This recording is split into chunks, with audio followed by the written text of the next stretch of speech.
subhanahu wa ta'ala ambaye ametuwezesha kwa siku ya leo tukakamilisha ibada tukufu, ibada adhimu ya Ijumaa. Hilo hatuna budi sote kusema alhamdulillah. Lakini baada ya hapo, kama kawaida yetu, huwa tunaanza na saa kidogo kabla ya hutuba, kwa kuwa kanuni yetu sisi hutuba yetu tunasoma Kiarabu. Sasa palikuwa pana dharura kidogo kutokana na ugeni ambao leo tulikusudia tuwe nao hapa. Umekuja nusu ugeni, nusu nyingine sisi wenyewe tunaimalizia. Lakini kwa kuwa hawa wageni lengo lao ilikuwa ni kutushuhudia na kuyaona mambo yetu, basi ingawaje hayo nusu haijafika, basi wataona kwa mfumo huu unaofanywa hapa, mambo watayaona kwa mfumo huu unaofanywa hapa. Sasa leo kwenye nasaha zetu tulikuwa tumekusudia kitu kimoja: umuhimu wa mja kutekeleza majukumu yake. Mtume wetu Muhammad sallallahu alaihi wasallam anatukumbusha katika hadithi yake tukufu, hadithi maarufu, hadithi ambayo kila mmoja wetu huwa anaisikia. Mtume sallallahu alaihi wasallam anasema, kullukum ra'in wa kullukum mas'ulun an ra'iyatihi. Kila mmoja katika nyinyi ni mchunga, na kila mmoja miongoni mwenu ataulizwa dhidi ya kila alichokuwa anakichunga. Kwa maana nyingine, atawajibishwa, anadhima na jukumu juu ya raia wake.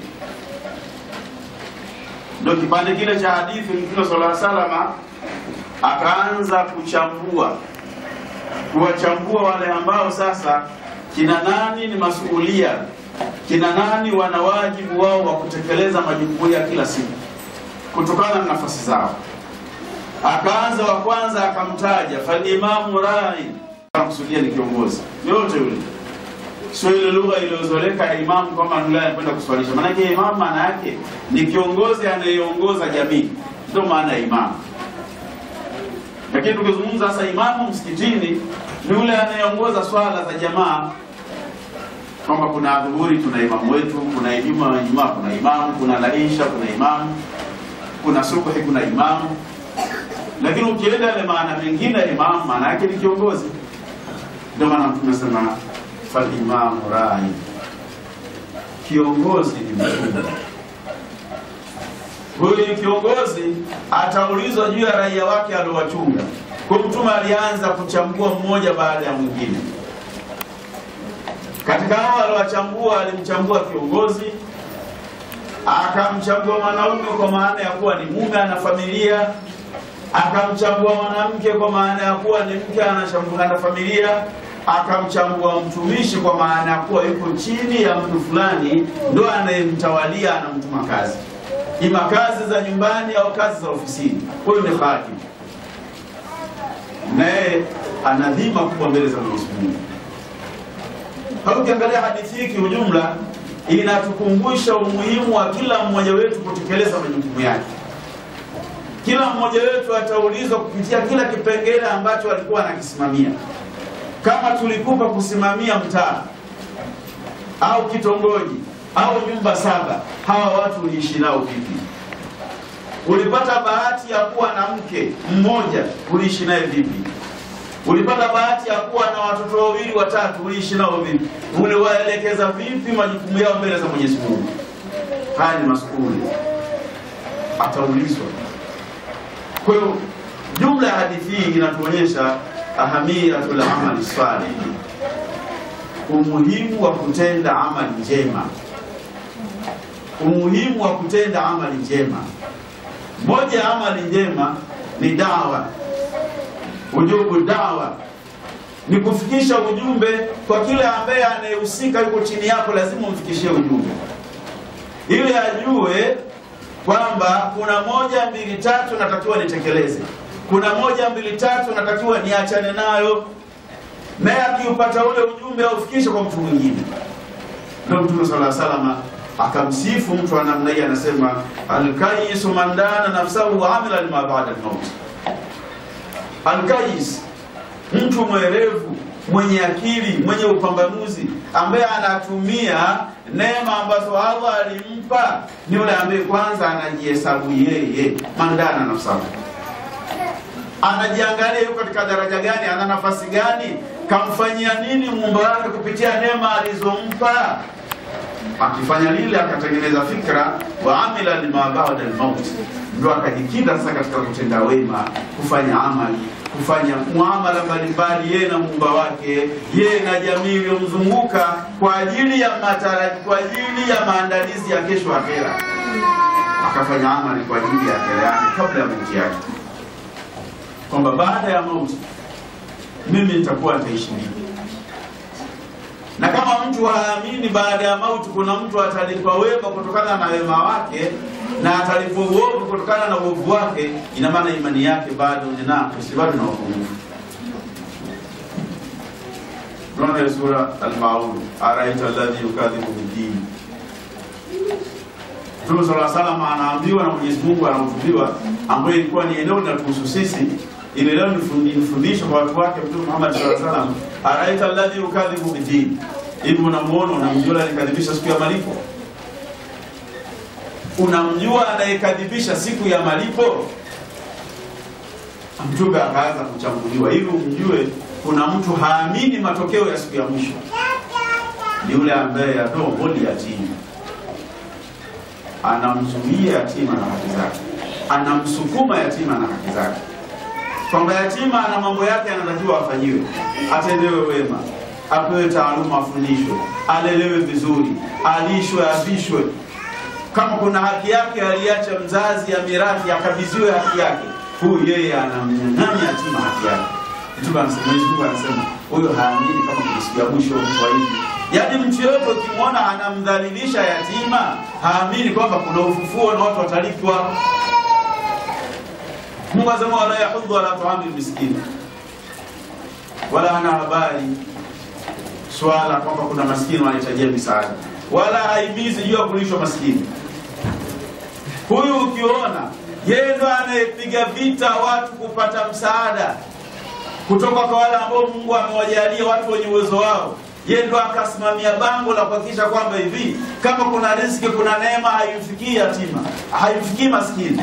Ujue huyu haamini baada ya kufa kuna mambo yatafanyika ya watu kulipwa mema na watu kuadhibiwa na waovu. Hana imani. Hata kama unamuona anakuja kusali msikitini, kwa aina yote, hata kama ana jilemba kubwa, hawa amejifunga jilemba kubwa, ana joo kubwa, lakini kama anapiga vita maskini kusaidiwa, anapiga vita huduma ya aina yote inayotolewa na jamii, huyo haamini, hana imani thabiti ya siku ya mwisho. Na katika nguzo zetu za imani kuna nguzo 6. Wa bil yawmil akhir. Nguzo ya 5 ni kuamini siku ya mwisho. Kuna kumwamini Mwenyezi Mungu, imani thabiti kwa kauli na fi'la na kwa vitendo, lakini kuna imani kumwamini malaika, kuamini vitabu vya Allah, kuamini mitume ya Allah, na kuiamini siku ya mwisho, ndio yaumiddin, na kuamini kadari ya Allah. Sasa huyu ikiwa nguzo moja anaiacha, hana imani ya siku ya mwisho, uumini wake uko wapi? Uumini wake hauko. Kweli sisi tutamtangaza ni Muislamu, tuko naye pamoja, lakini ana mapungufu. Tutakuja tumjue, lakini siku zimeisha. Sisi tutamjua siku ya kiyama kwenye mizani. Mbona kwa anavaa joho kubwa? Mbona mbona kwa tasbihi kila siku anatembea nayo? Mbona kuna jamaa anasema astaghfirullah, acha mambo yake. Lakini mbona leo mizani zimekataa? Kweli ndio alikuwa hamini siku ya mwisho. Yale ambayo tuliona kwake ni mema anayafanya, kumbe hamna chochote, ni habaa manthura, ni vumbi. Sasa Mtume Muhammad sallallahu alaihi wasallam, hadithi ile alikuwa anatuelekeza umuhimu wa kila mtu kutekeleza majukumu yake, kwamba kila mmoja ana dhima, na kila mmoja ataulizwa juu ya dhima hiyo. Uangalie umesimamia wapi. Lakini kikubwa zaidi ni kusimamia familia. Moja katika mambo ambayo watu wanaghafirika nayo ni suala la wewe kuleta dua, maombi, nataka mke, ukapata mke. Umepata mke, maombi, mimi nataka mtoto. Tayari watoto wamepatikana. Alafu malezi yanakuwa shida. Utaulizwa, kullukum ra'i wa kullukum mas'ulun an ra'iyatihi. Utaulizwa kuhusu familia yako. Uliandaaje, ulielea vipi? Angalia Mtume sallallahu alaihi wasallam anazungumza afdalu sadaqati, afdalu dinari, anatumia tamko la dinari. Afdalu dinari yunfiquhu rajul, bora ya pesa anaoitoa mtu ni ile anaoitoa ala ayali. Dinaru yunfiquhu ala ayali, ni ile pesa anaoitoa kwa ajili ya familia yake. Kwamba anatoa pesa, anamaliza pesa, lakini kwa ajili ya kuihudumia familia, sio kwa kingine.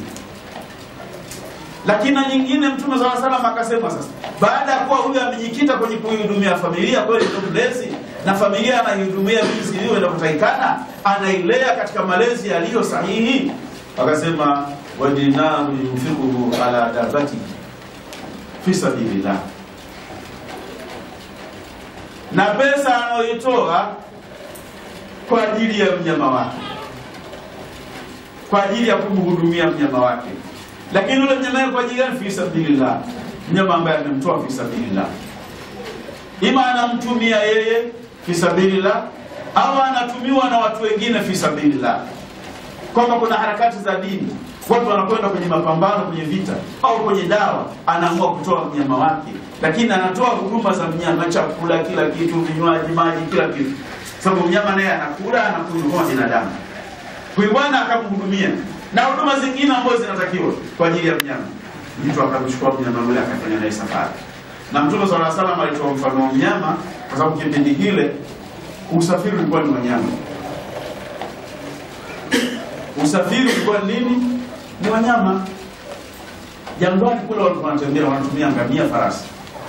Kwa kama kumhudumia huyu ngamia, unajua kwamba sasa kuna mapambano sehemu fulani, Waislamu wamekuwa kufika kule Mtume sallallahu alaihi wasallam. Ukamtoa mnyama ule ukamhudumia. Nasema sadaka, huduma ulioifanya kwa mnyama ule kwa ajili ya fi sabilillah ni bora kuliko kuifanya kwa mambo mengine. Lakini kwa zama zetu hivi sasa hatutumii wanyama, ni kwa uchache sana mnyama kutumika. Labda hapo kati Singida hapo bado wanatumia punda. Labda wenzetu watu kule kaskazini wanatumia ngamia, huko Arusha na Mangalamanga, huko Mombasa wachache na wenyewe farasi. Lakini sisi hapa katikati tumejikita sana kwenye magari, kama wenzetu miji hiyo inaendelea. Sasa ina maana kama mtu ana gari lake, akajitolea gari lake ila kuhakikisha kwamba ile gari inafanya kazi fi sabilillah, kuna jambo ambalo Waislamu wanatakiwa wakalisimamie kwa ajili ya dini, lakini akaamua kutoa gari lake au akaamua kutoa mafuta kuliwezesha gari lake ili wafikishe watu sehemu husika, wakamtangaza Mwenyezi Mungu na Uislamu wao. Huduma hii aliyoitoa ni bora zaidi kuliko kutoa sehemu nyingine. Lakini Mtume sallallahu alaihi wasallam akamalizia wa dinaru yunfiqu ala ashabi fi sabilillah, na pesa anayoitoa kuwahudumia jamaa zake kwa ajili ya dini ya Mwenyezi Mungu. Hapo hakuna gari, hakuna watoto, lakini kaamua baada ya kuwa ameshahudumia familia yake. Sasa kuna watu wanataka watoke waende kwenye dawa, kuna watu wanataka wakapambania Uislamu, anaamua anaingiza mkono wake mfukoni, anatoa kitu cha maana. Na kitu cha maana ni kuanzia Msimbazi kuendelea juu. Nadhani tumeelewana. Hicho ndio kitu cha maana. Sio chini ya Msimbazi, unaanzia Msimbazi kuendelea juu. Ningesema Msimbazi inaeleweka. Wanayanga msikasirike. Anatoa kuanzia hicho kuendelea. Lakini anawapa nini? Anawapa jamaa zake fi sabilillah. Sio jamaa zake wakanywe na kula tu wastarehe. wanapambana kwa ajili ya dini. Kuna harakati za ujenzi wa misikiti, anatoa kwa ajili ya mambo yale. Kuna harakati za kufundisha madarisi, kufundisha Qur'ani. Kuna walimu wa dini hawana posho, anatoa kwa ajili ya mambo yale. Kuna watu wanatoka kwa ajili ya kufanya harakati, mihadhara mbalimbali kwa ajili ya Uislamu, kuelimisha jamii, anatoa pesa kwa ajili ya mambo yale. Ni huduma aliyoitoa Mtume sallallahu alaihi wasallam, anasema ndo afdalu dinari, ndo bora ya pesa, bora ya huduma unayoitoa kuliko kuitoa sehemu nyingine. Kwa hiyo kila mmoja wetu ajiangalie, ikiwa sisi ni wachunga, na kila mmoja ataulizwa juu ya kile alichokichunga. Kila mtu ni masuhulia, kila mtu atawajibika mbele za Mwenyezi Mungu. Uliifanyia nini nafasi yako ambayo Allah alikupa? Basi angalia kwenye haya makundi matatu, umesimamia wapi. Kama wewe ni kiongozi, inawezekana ukawa na sifa ya kuwa ni mzazi. Huduma zako afdalu dinari, ulitoa kwa ajili ya kuiangalia familia. Kama wewe ni raia wa kawaida, iwe ni kiongozi au ni mzazi, je, na Mungu alikupa neema, ulizitoa fi sabilillah kwa ajili ya kupeleka mbele Uislamu, kwa ajili ya chombo chako ulichokuwa unakitumia, au kuwawezesha watu wafanye usafiri, au kujisaidia vikundi tu katika harakati mbalimbali za maendeleo ya Uislamu? Hayo maswali lazima mtu ataulizwa. Kama Qur'an inasema kila mmoja ataulizwa juu ya matumizi ya neema zake. Yani kila mtu ataelezea. Thumma la tusaluna yawmaidhin 'anil na'im, kwamba kisha mtaulizwa nyinyi waja siku hiyo ambayo tumesema ili yaumil akhir, ila yaumiddin, mtaulizwa matumizi ya neema zenu, mlizitumiaje neema zenu, ili angalau ionekane kweli kwamba wewe uliyaelewa maneno ya Mtume wetu Muhammad sallallahu alaihi wasallam na kuweza kuyafanyia kazi. Hebu tumalizie kipengele kimoja, ushahidi wa kuonyesha kwamba umuhimu wa kila mja kufanya jambo jema liweze kumsaidia katika maisha yake ya baadaye, kesho na kesho kutwa. Angalia kisa cha wale watu wa Pangoni.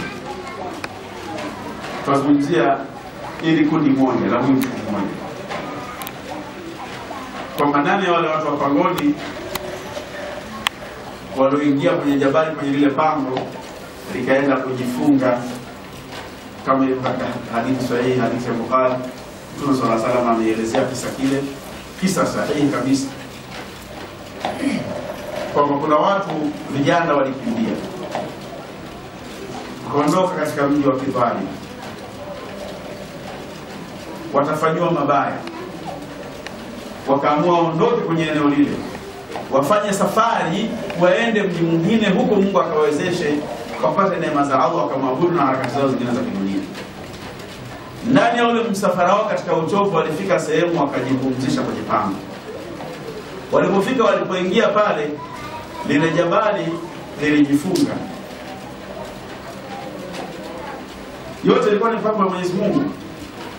Lilishuka likajifunga, likawa limezuia ule mlango. Kisa maarufu mara nyingi watu wanasimulia. Tunamzungumzia mtu mmoja katika wale watatu. Sasa mmoja katika wale watatu, yeye alikuwa na wazazi wake. Ndio tunarudi kule kuluku kurai kwa kuluku mas'ul wa rayati.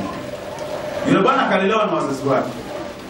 Imeenda wale wamekuwa ni watu wazima. Tayari na yeye ni mtu mzima, ana familia, ana mke na ana watoto. Ikabidi aanze kulea watoto wake, hapo analea na familia yake, yani watoto na mke. Ndani ya kuhangaika katika maisha ya kutafuta riziki, siku moja kaenda kuwatafutia riziki mke, watoto na wazazi. Mambo yakawa mazito. Kila akipita hapa mambo yamekataa. Akachelewa kurudi siku hiyo. Karudi usiku, wazee kakuta wamelala, watoto baadhi yao wamelala, wengine wanalia tu kwa njaa. Lakini akawa amebahatika kapata maziwa. Maziwa yale kama ndiko chakula cha jioni. Wenzetu mlo wao sana ilikuwa ni maziwa na ngano. ambao sisi huko mtu tumwambia ni maziwa tu na mkate na mwambia dolala njaa. Lakini wenzetu ilikuwa ni maziwa na ngano inatengenezwa na kula siku iliyopita. Siku mtu kale ugali makande ndio maana hawezi hata usiku mpaka ya uleni. Ameshiba, mwili umechoka.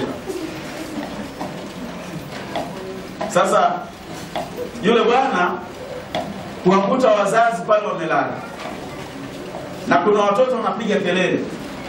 Sasa akaona aanze lipi, nani aliyebora kumhudumia? Wote ni wachunga wake wale. Muda ule yeye sasa ana dhima ya kuwahudumia wazazi wake na ana dhima ya kumhudumia mke na watoto. Ikabidi asimame kwenye mlango wa wazazi na jagi lake. Kugonga mlango alishindwa. Kiadabu atamwamshaje baba yake na mama yake wamelala? Hiyo nidhamu itakuwa iko wapi? Ikabidi yule bwana atulie na jagi lake la maziwa mlangoni pale, anasubiri mpaka waamke ndo awape. Akiwageukia watoto wanalia, hawezi kuwapa watoto akawatanguliza wazazi akawaacha wajala chochote. Hilo mimi na wewe hatuwezi. Mzazi unaweza amkula chumvi nyingi huko. Kumbe chumvi ilishayuka siku nyingi. Unaamua umpe mtoto. Unaamka wewe sasa utaamua umpe mtoto, mzazi umwache. Makata mke inawezekana kwa sababu wale sio wazazi wake, atakwambia na roho mbaya. Wapendi tu watoto wangu. Umangania tu wazazi wako zao washazeeka kwanza. Kwa hiyo hata ukiwapa watakufa. Maneno ya mke asikuwa anataka. Sasa yule bwana akaona umuhimu wazazi kwanza. Akasimama na jagi lake anasubiri mpaka waamke. Na bali mpaka alfajiri, alisimama mpaka alfajiri. Inaingia alfajiri, jua linataka kuchomoza, wale wazee ndio wakawa wameamka. Walipoamka akawaambia, jamani, huduma yenu ni nini? Watoto kuna walilia mpaka wakasinzia. Lakini alichoangalia nini?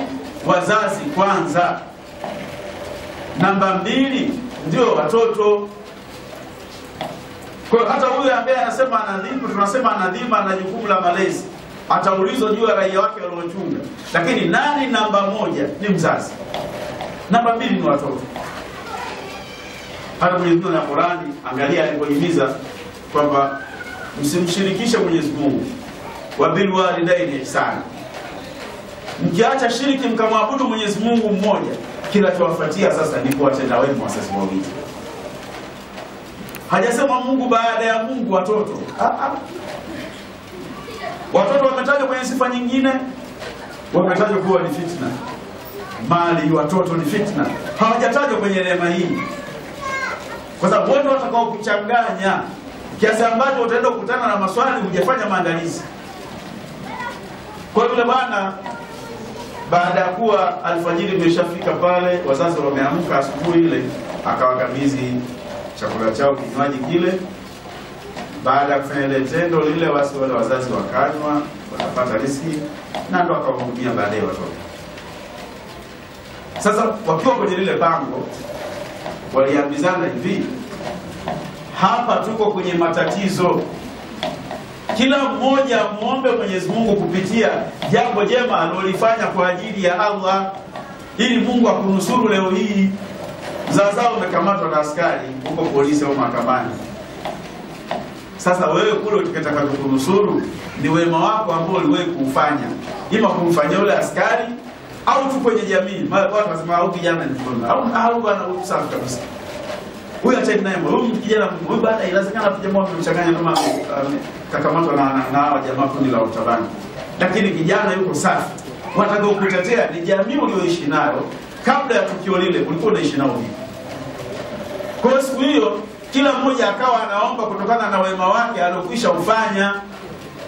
Hawajakaa tu wakasema kumwambia Mungu bana, sisi tulikuwa tuna swali bwana. Hebu leo tutoe. Swali ulikuwa unatekeleza wajibu. Yale majukumu ya msingi dhima ambao utaulizwa nao siku ya kiyama. Ipi ulioifanya wewe mbele za Allah kwa ajili ya Allah, ili Mungu leo akuokoe kwenye hili pango mtoke? Hasa ndani ya wale watu watatu ni huyu mmoja ambaye namzungumza. Tokana na muda tutazungumza tu huyu mmoja. Sasa akasema, ya Rabbi, Mimi nilikuwa na wazazi wangu na watoto ninawalea, nikawahudumia. Akataja hilo tukio ambalo lilifanya siku kaja na maziwa, wazazi wamelala, akashindwa kwa, akasema sikuamsha kwa sababu ya kukofia. Kinidhamu siwezi kuamsha wazazi wangu. Ningeongea mlango nikawakatisha usingizi, nitakuwa nimewakera. Ili nisiwakere wazazi wangu, niwafurahishe, mimi nilivumilia kusimama na jagi langu la maziwa, wala sipenda kulala nikisubiri mpaka waamke. Lakini vile vile sikutaka kuwatanguliza watoto wangu. Najua wana njaa, wanalia, lakini kaona bora kwanza mzazi kabla ya mtoto. Nilifanya ile Mwenyezi Mungu kwa ajili ya kutaka ridha zako na ridha za wazazi wangu. Basi Mwenyezi Mungu tunakuomba, tupe nafasi hili langu leo lifunguke. Basi ile jiwe lilisogea kiasi ambacho limesogea kiasi ambacho mtu hawezi kupita, ila likawa limefunguka kiasi fulani. Yule wa pili naye akaomba. Aliwekesha kwa amana na mtu, baada ya kibarua kafanya kazi, yule bwana akaondoka. Tunataja mtu mfupi. Lakini yule bwana ile amana aliwekesha mpaka aliporudi akaja akamkabisi. Naye akamwambia Mwenyezi Mungu, nilifanya kutaka ridha zako. Na kuna mwingine vile vile alitaka alipata mtihani kutaka kuingia kwenye maasi. Na binti ambaye alikuwa katika hali ngumu ya maisha. Hali ngumu ya maisha. Lakini yule bwana mwisho wa siku ule mtihani wakawa wamejinusuru yule binti. Hawakufanya yale maovu. Sasa wote hao watatu kila mmoja akawa anaeleza, ya Rabbi, nilifanya hivi kwa ajili ya kuogopea wewe na kutaka radhi zako. Tuombe Mwenyezi Mungu, hebu tutoe katika hili pango leo, lango lifunguke. Basi kila mmoja kwa maneno aliyosema, basi lango likafunguka, ile jiwe likatoka, ikapatikana nafasi, wakawa wamepita. Ni kisa sahihi alizungumza Mtume wetu Muhammad sallallahu alaihi wasallam, sio cha kutunga kufurahisha geni. Ni kisa ambacho ni wazi na ni mazingatio kwamba, na tunafundishwa kupitia historia, kwamba watu wanajifunza kupitia historia, kwamba kuna mmoja alifanya hivi akaadhibiwa, kuna mmoja alifanya hivi akapata neema, na hiyo sasa tunapata mazingatio. Lakini cha msingi tuondoke nacho kwamba kullukum rai wa kullukum mas'ulun an ra'iyatihi, kwamba kila mmoja katika nyinyi ni mchunga na dhima, na kila mmoja atawajibika juu ya kila ambacho alikuwa anaangalia. Lakini la mwisho kumalizia, tunakumbushana tu harakati zetu za Masjid Ramadhan. Hapa ndio kituo cha Masjid Ramadhan ambacho tumekusudia. Kituo hiki sio tu kwa ajili ya kuswali, ni swala na kutoa elimu ya dini. Elimu ya dini kwa aina zote, kwa watoto wadogo kuanzia asubuhi mpaka jioni wanapata elimu zao. Lakini mimi tunawatangazia, na tumeshaanza siku za nyuma, ingaje baadaye waumini wakapotea, darasa za watu wazima. Lakini ukishindwa hata hizo, tuna darasa zetu tutakuwa tunazitoa live kupitia kwenye simu. Wewe weka tu bana kwenye simu yako, sisi tutakuwa tunatoa zile darasa, alafu sio kuja hapa msikitini. Basi gharamikia. Ukija msikitini utakuja kusikiza darasa bure. Lakini kwa sababu ule muda huna, toa gharama zako, nunua bando, anza kufuatilia. Wewe utakuta Masjid Ramadhan, utapata kila siku elimu yako ya dini na mambo mbalimbali katika umuhimu wa mtu kuyatekeleza mambo yake ya msingi juu ya Uislamu wetu. Lakini natuombeni ala tujitoe kwa ajili ya msikiti wetu. Huu msikiti tunaotumia sasa tunasema ni msikiti kwa muda mfupi. Wenzetu walifanya harakati hizi, Mwenyezi Mungu ajalie kila la kheri, kila ambaye achangia kipindi kile. Lakini kwa sasa hili jengo letu ni la kila mmoja. Wewe ukiweka jiwe moja pale au tofali moja, wewe umejitengenezea kitu. Ndio siku ambao labda malaika wamepambana wanasema huyu jamaa tumpeleke kushoto, unanyosha mkono, ya Rabbi, lile jiwe langu niliweka pale Masjid Ramadhani Gomero, malaika akamwambia ni mbona nimesahau huyu jamaa, leta tofali pale, hebu achane naye. Mara unaenda kushikana mkono na mtu wetu Muhammad sallallahu alaihi wasallam, mtume lazima akushike mkono. Wewe unaona hapa mtume hayupo, lakini anakuona na unachofanya anakiona, kwa sababu anahudhurishiwa matendo ya umma wake yote. anaambiwa angalia wale watu wako. Kama jinsi tu kwenye maisha yetu kwenye familia, kwamba mtu anapokufa mtu mzima pale, mtu yote kwenye familia akifa, basi huwa anaonyeshwa matendo ya watu wake alioacha kule duniani. Anaambia mzee fulani, sio unakuwa usali peke yako. Angalia sasa ngoma hapo nyumbani kwako. Muziki kila siku. Watu ni pombe tu. Betting zimechanganya. Nyumbani kwako kumeshafunguliwa, kuna ukumbi wa betting. Wanabeti hata msikitini hawaendi. Waangalie mzee. Yale lazima kila mmoja anaonyesha. Na ndio maana Mtume sallallahu alaihi wasallam alipoulizwa kwamba kwa nini unapenda kufunga Jumatatu na Alhamisi? Jumatatu akaitaja kwa maana naifunga kwa sababu ni siku niliyozaliwa na iadhimisha siku yangu kuzaliwa. Alhamisi nao akaitaja kwa sababu ndio siku ambayo matendo ya waja kunyanuliwa, yanasafirishwa. Sasa kategemea siku ya Alhamisi matendo gani yanaopelekwa kwa Allah ya kwako? Sunaona kwenye maisha yetu unaweza kuwa unafanya kazi sehemu fulani, bosi anakuambia nataka taarifa za wiki. Hii wiki basi tunataka tuweke report. Lakini kila siku anawaambia tunafanya kazi, lakini anataka za maandishi. Huu ni utaratibu Mungu alishaupanga. Alhamisi malaika wanapeleka taarifa zako. Kila siku unafanya zinaandikwa, lakini sasa taarifa za mkwenda za Alhamisi zipi? Mtu akiwa kaburi ndo anaonyeshwa, angalie kazi hiyo kwako. Kwa kama ni wema anasema alhamdulillah. Lakini mkiwa mmeenda kinyume, anao nafasi ya kuombea msamaha. Na msamaha wa Mtume Muhammad sallallahu alaihi wasallam ndio wenye nguvu na wenye kupita pasi na kizuizi. Basi inshallah Mwenyezi Mungu atuwafikishe tuwe ni watu wenye kusikia mema na kuyatekeleza, lakini atupe umri mrefu, tudumu ndani ya toa, atengeneze familia zetu, au atengeneze vijana wetu, lakini vile vile aidumishe nchi yetu kuwa ni yenye amani na utulivu. Lakini ajalie tupate viongozi walio bora, viongozi ambao wana hofu juu ya Mwenyezi Mungu, viongozi wanaogopa dhulma, ambao wako tayari kuisaidia jamii na kuwa waadilifu katika nafasi yao. Na kwa salamu alaykum wa rahmatullahi.